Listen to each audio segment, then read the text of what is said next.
Non mais c'est bon, j'ai un micro, moi ça va, hein. Maman? Madre? Excusez-moi? Excusez-moi? Excusez-moi? Est-ce que vous seriez d'accord de vous mettre légèrement plus là? Vous allez être pour la caméra. Ouais, ça va être en direct. En fait, on filme juste pendant 20 minutes. Voilà.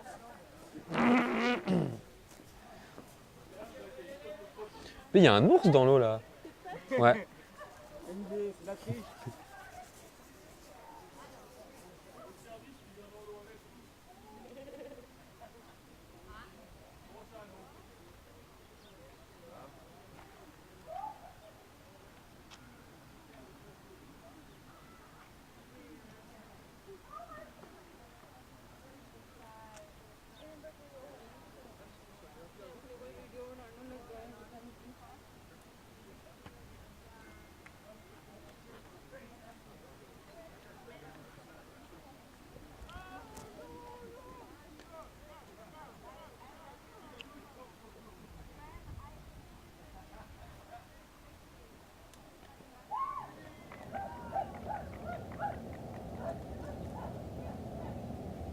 Bonjour. Je m'appelle Thomas Flao et j'écris des livres. J'écris de la fiction. Mon métier, c'est de passer 3 ans seul à écrire un livre, puis de passer 3 mois dans les trains pour parler de ce livre partout. Je suis à Genève aujourd'hui depuis les bains des Paquis déserts. Vous les voyez derrière moi et ce qui passe derrière moi, ce que vous entendez derrière moi, cette espèce de souffle, c'est le bruit d'un train, c'est ce qu'on entend à l'intérieur d'un wagon de TGV en mars 2020. C'est ce que j'entendais moi alors que j'étais il y a quelques jours seulement dans le TGV entre Paris et Mulhouse. Nous sommes donc à la fois à Genève, nous sommes donc à la fois chez vous et quelque part entre Paris et Mulhouse, peut-être légèrement au nord du parc naturel du Morvan.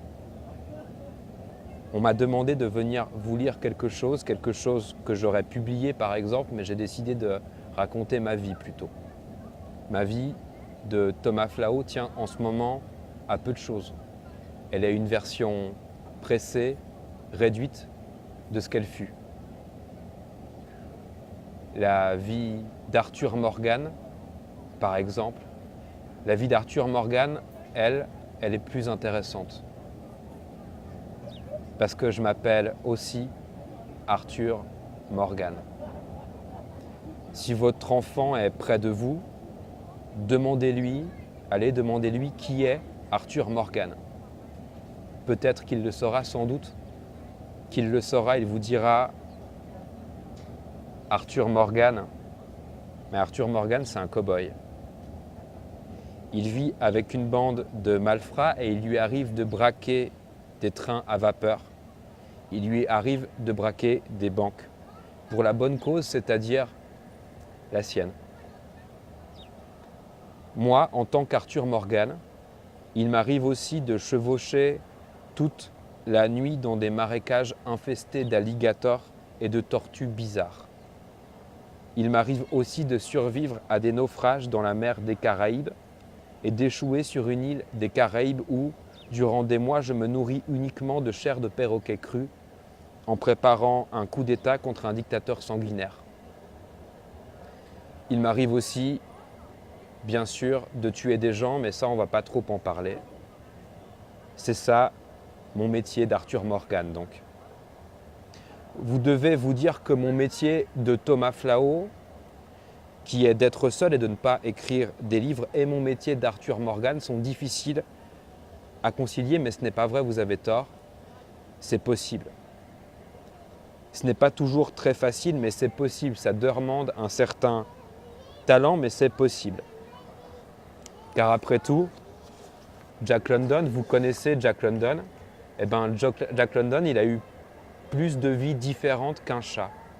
Il pouvait être révolutionnaire, rancher, capitaine de yacht, ancien clodo et écrire des livres merveilleux.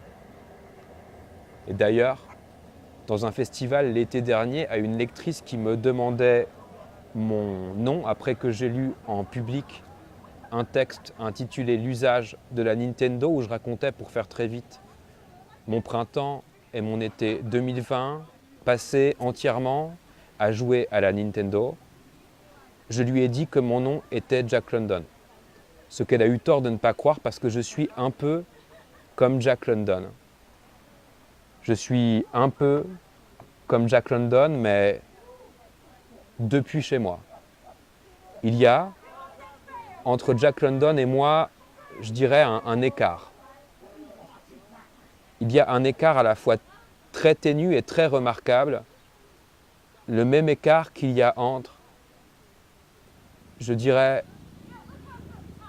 un chat de gouttière nourri au kebab, celui qui vit dans votre rue la nuit, vous le voyez très bien, et ce gros chat castré qui squatte en cet instant près de vous alors que vous m'écoutez le canapé de votre salon.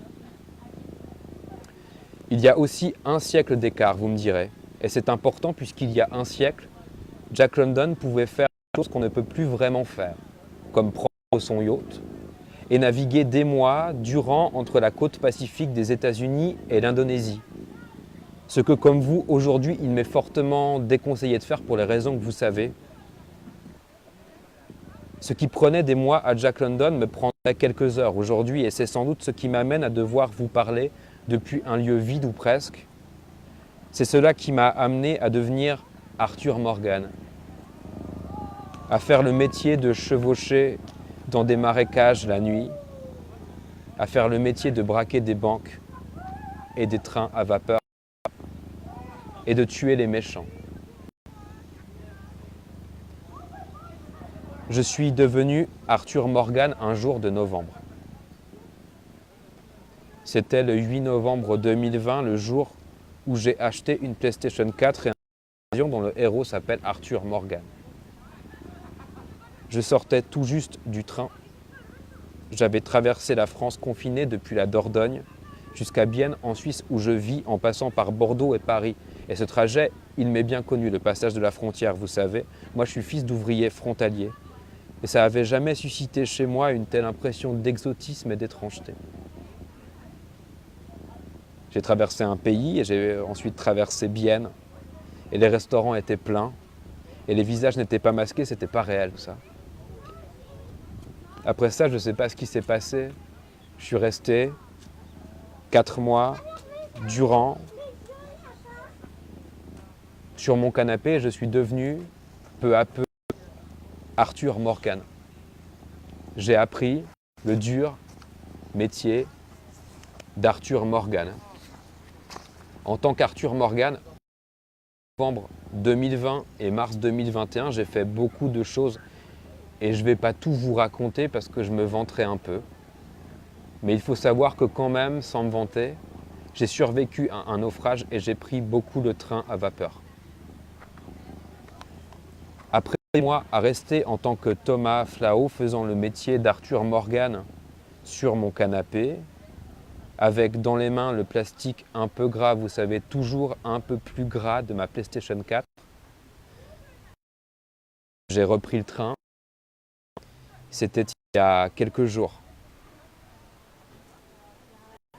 Le même TGV Lyria qui m'avait ramené de Paris en novembre, mais dans l'autre sens. Cette fois, j'allais à Paris où je devais recevoir un prix littéraire. C'était la première fois depuis longtemps que je partais aussi loin de chez moi, mais je n'avais pas peur, puisque la veille, en tant qu'Arthur Morgan, j'avais commis un acte, j'avais fait un geste cathartique. Durant des mois, j'avais parcouru à cheval chaque recoin de la carte. Et arrivant tout au bout, j'ai découvert un village désert au milieu d'un désert peuplé uniquement de cactus. Sa population était frappée par le choléra. Dans la seule rue en terre battue brûlaient les cercueils. Le shérif, il y avait devant la maison du shérif son corps sans vie. Il avait été assassiné par d'autres bandits que moi, donc tout était permis. Alors puisque tout était permis, je suis entré, j'ai poussé les portes battantes d'un saloon. Et j'ai demandé au serveur, malade du choléra, de me servir un verre d'eau par simple goût du risque. J'ai pris un verre d'eau, j'ai pris 2 verres d'eau, j'ai pris 3 verres d'eau et puis j'avais plus soif.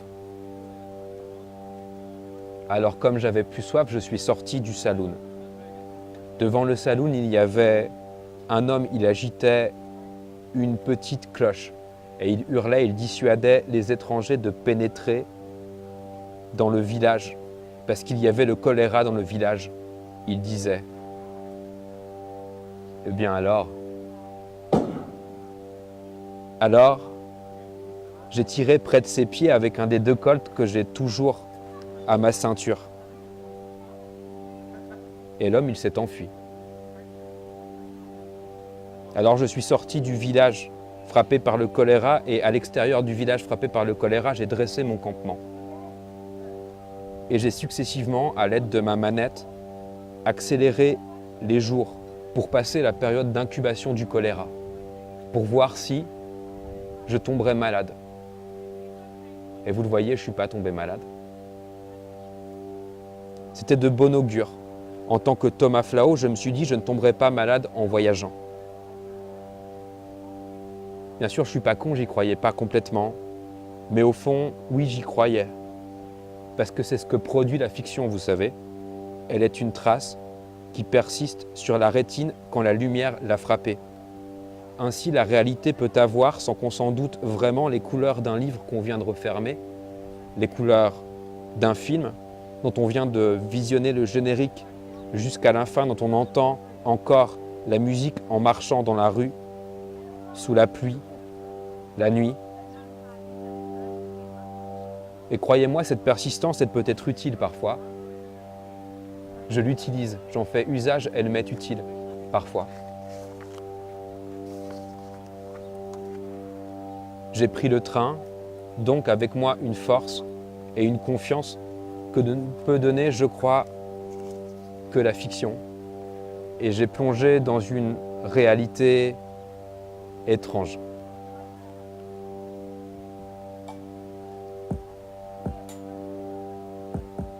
J'ai pénétré le centre Pompidou désert et je m'y suis perdu. Discutant sans masque de mon dernier livre devant la caméra et le journaliste, je me suis dit que peut-être nous échangions par l'air autre chose que des mots, autre chose que des idées, quelque chose qui pouvait être un virus.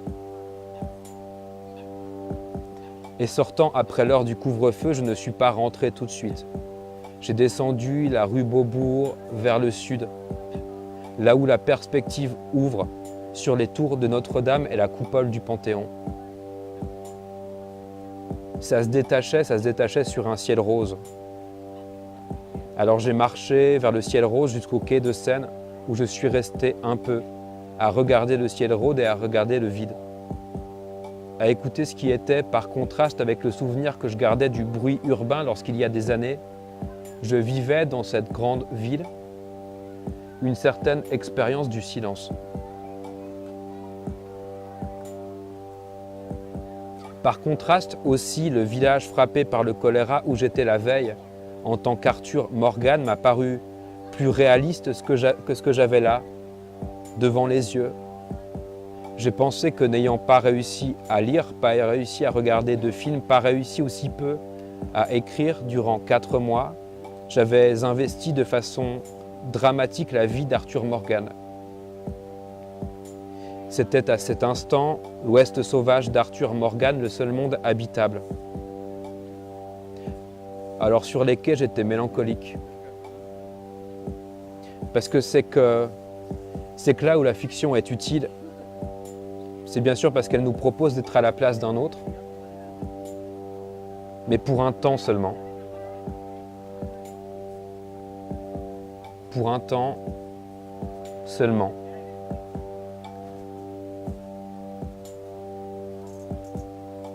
Le monde avait beau être si étrange, le centre Pompidou si vide, les quais si déserts, le silence si profond, il m'était impossible de trouver cela beau puisque, vous voyez, c'est à cela que ressemble la vie désormais. C'est à cela que ressemble le monde désormais.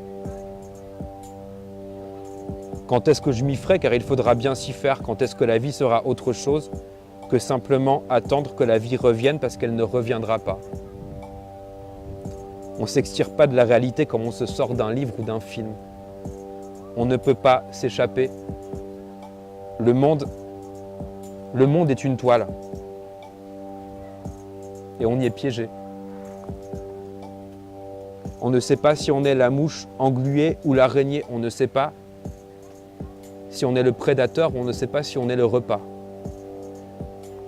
On le sait, on est les deux à la fois. Alors j'ai regardé Paris désert. Alors j'ai regardé les Parisiens qui rentraient chez eux la tête basse. Derrière eux le ciel rose. Derrière eux les tours intactes d'une cathédrale en ruine.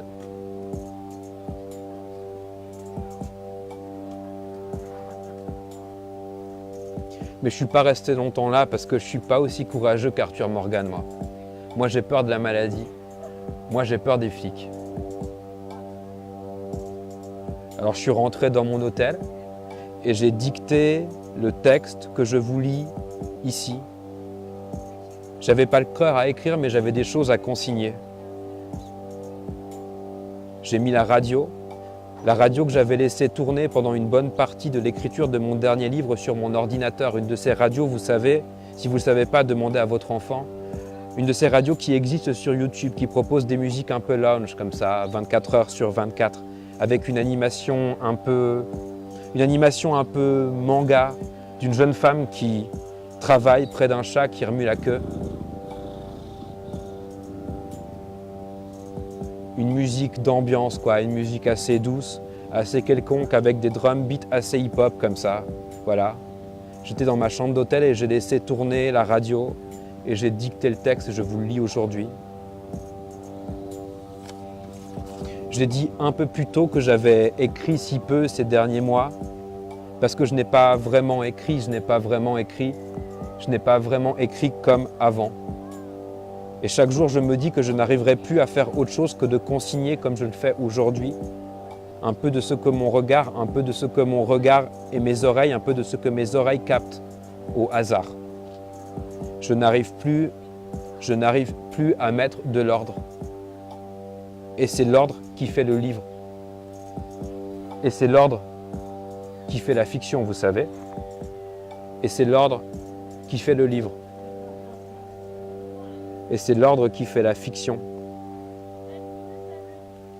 J'ai pas 30 ans encore. J'ai commencé très jeune et très naïvement à être un écrivain de fiction dans un monde que je ne voyais pas simplement comme aujourd'hui, comme un piège. Et ça, c'est plus possible. Je suis même pas sûr que ce soit désirable.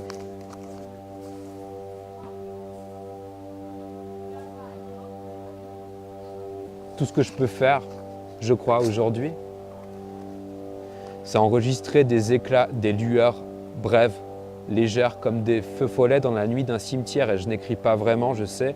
Je récolte des images et je les mets les unes à côté des autres. Je les sample, je cherche un peu de rythme.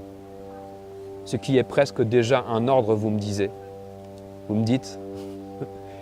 Et je me dis, moi, peut-être, que lorsque j'aurai compris où se joue ma vie dans ce monde neuf et pas neuf à la fois, quand j'aurai compris que le temps que je vis est celui de ma vie et pas l'attente que ma vie reprenne, lorsque ça sera arrivé, je pourrais peut-être écrire quelque chose qui puisse être de la fiction,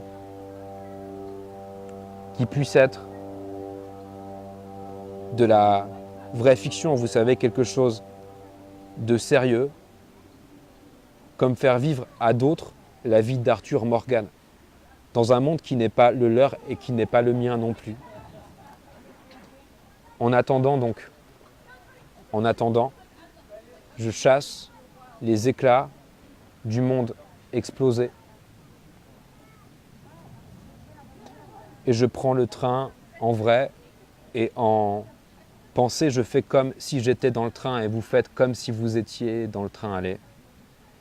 Comme si vous étiez dans le train.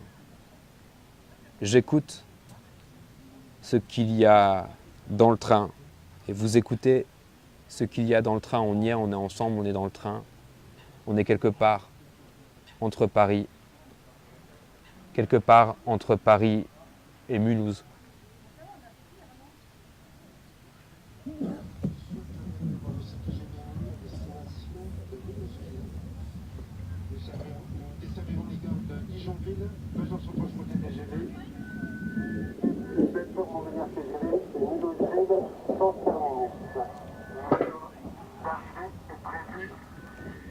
À 14h17. Je suis Pascal, votre chef d'abord, accompagné de Philippe, mon collègue. L'équipage est également composé de Martine, votre emprunté. Elle assurera durant tout votre trajet le nettoyage et les désinfections des surfaces et verra la disponibilité du savon dans les volets. Pour la protection collective, je vous invite à respecter l'ensemble des gestes barrières.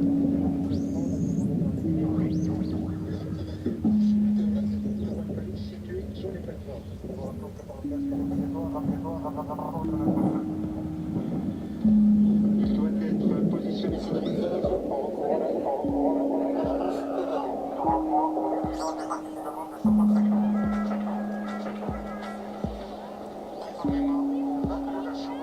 le service de restauration à bord n'est actuellement pas assuré pour le confort de tous.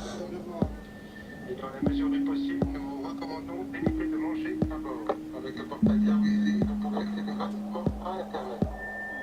Les plateformes vous permettent de passer vos appels